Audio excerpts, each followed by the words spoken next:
Hokota mutata lolamba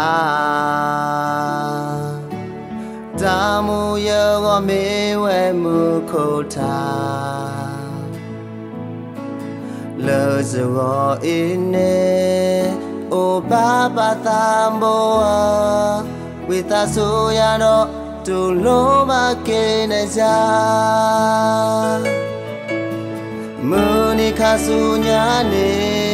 Yaka omula nawa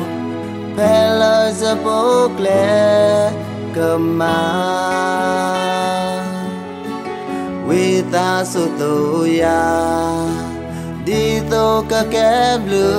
lanawa Klesa tuya o pakasa Hela zapokleka maaka Nakalu poko supaweja Leta solota Nadulo kineja Upatamwa Heke sunavoti